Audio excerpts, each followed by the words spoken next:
তোমাদেরকে নির্যাতন করছে, ও ফিলিস্তিনে তোমাদের বাড়িঘর ছাড়া করছে, ওই বাংলাদেশের মানুষগুলো তোমাদেরকে বাড়িঘর ছাড়া করেছে, আল্লাহর দ্বীন কায়েমের কথা বলতে তোমাদেরকে দেয় নাই। যুগে যুগে এরকম যারা করছে, ফেরাউনের থেকে তোমরা শিক্ষা গ্রহণ করো, শিক্ষা গ্রহণ করো, জাগতিক শিক্ষা গ্রহণ করো, আর মুসলমানরা শিক্ষা গ্রহণ করো। আল্লাহ তাআলা বিজয়ের কালিমার পতাকা উড্ডীন করে দিয়েছেন। وَإِذْ نَجَّيْنَاكُمْ مِنْ آلِ فِرْعَوْنَ يَسُومُونَكُمْ سُوءَ الْعَذَابِ يُذَبِّحُونَ أَبْنَاءَكُمْ وَيَسْتَحْيُونَ نِسَاءَكُمْ وَفِي ذَلِكُمْ بَلَاءٌ مِّن رَّبِّكُمْ عَظِيمٌ। এই পরীক্ষা পাস করা বড় কঠিন। ইমানদারদেরকে বলছেন এই বড় পরীক্ষা, এই পরীক্ষায় যদি পাস করতে পারো তাহলে তোমাদের জন্য জান্নাত। আল্লাহ রাব্বুল আলামিন নবী বলেন আল জান্নাতু তাহতা যিলালিল সুয়ুফ, আল জান্নাতু তাহতা যিলালিল সুয়ুফ।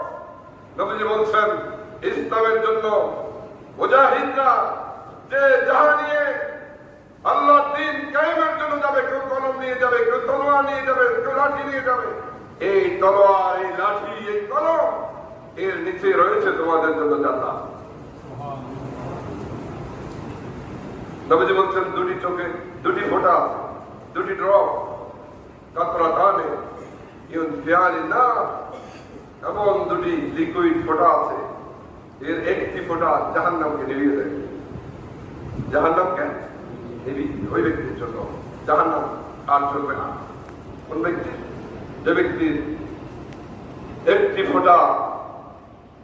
ফোঁটা দামুন, একটি রক্তের ফোঁটা, যে ফোঁটাটি আল্লাহর দ্বীন কায়েমের জন্য চলেছে। আল্লাহর দ্বীন কায়েমের জন্য একটি রক্তের ফোঁটা চলেছে। নবীজি বলছেন ওই ব্যক্তির জন্য জাহান্নাম নিভে গেছে। সুবহানাল্লাহ। নবীজি বলছেন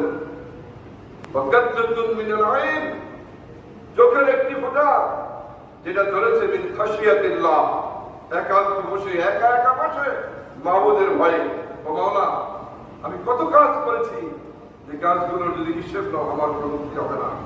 আল্লাহর